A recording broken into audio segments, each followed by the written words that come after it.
Well, back guys to Fog Racing. It is time for the final race before the summer break, and it is the Hungarian Grand Prix race for few, led home by Lando Norris, Oscar Piastri, George Russell, Charles Leclerc, Fernando Alonso, Gabriel Bortoleto, Lance Stroll, Liam Lawson, Max Verstappen and Kimi Antonelli. Sounds quite simple, but was it simple? Well, let's get into it. So, race begins, Charles Leclerc defends from Oscar Piastri. Russell and Fernando Alonso get past Lando Norris, but Lando Norris makes short work of Alonso. Alonso proceeds then to just create this absolute chasm of a gap.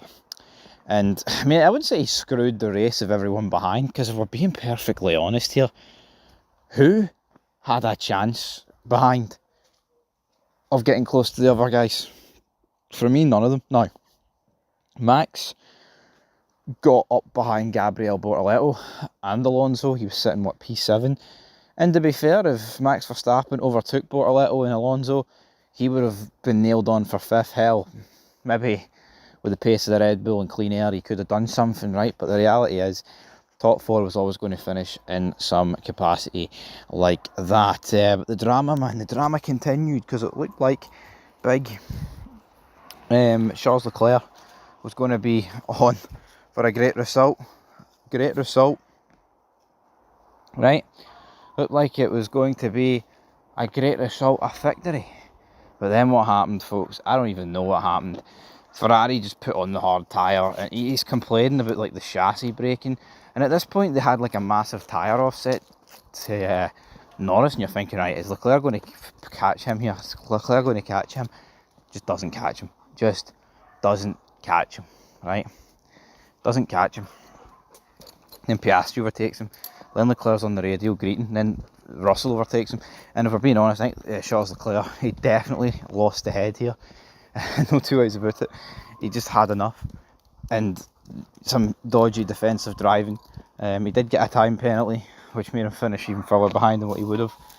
But it's crazy to think that Leclerc, I mean, I wouldn't say it right. Would Charles Leclerc have won this race without his issues? Hard to say, because Piastri couldn't overtake Norris, but Ferrari did Ferrari have the better car? I mean, I wouldn't go that far, but they had better straight line speed, and with better tyres, that might have been a better combination than what Oscar Piastri had. But Alonso, Bortoleto and Stroll, they all slot into their positions. Leclerc slots into fourth. Hamilton can't do anything. He finished 12th where he started. Just a disaster for Ferrari, man, because it looked like they could have won a race. Hamilton started on the hard, you're thinking that might go different. It didn't go different. Shinoda doing nothing. Colapinto and the job squad doing nothing. And that's pretty much it. I mean, you had a good battle between the McLarens at the end. Piastri went for it, but never really amounted into anything. You know, a few edge of the seat moments when you went into the back of him.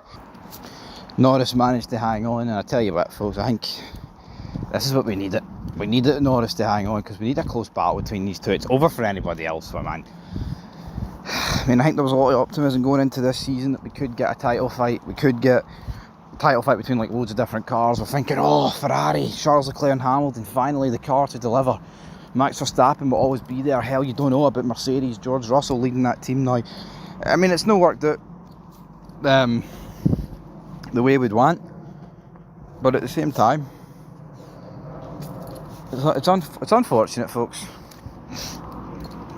Really is unfortunate, but here, still a good race, and Hungary always delivers, man. Hungary always delivers. It's hard to overtake, but that adds into it. See at Spa's impossible to overtake. Spa last week was just brutal. This race was really good. Edges. It was the 2-stop versus the 1-stop. Those races they tend to be the best. Those races, man. Can't even sit here and dispute that. They always tend to be the best. But yeah, that's the way it ended. Obviously, great weekend for Aston Martin. I mean, you always hope it could be a wee bit better for Aston Martin, but 5th and 7th. I mean, it could have been. I mean, if we're being honest, they could have got 5th and 6th. I think the problem for Aston Martin, you might have expected, well, Hamilton and Verstappen might come through and that'll jump them down the order, drop them.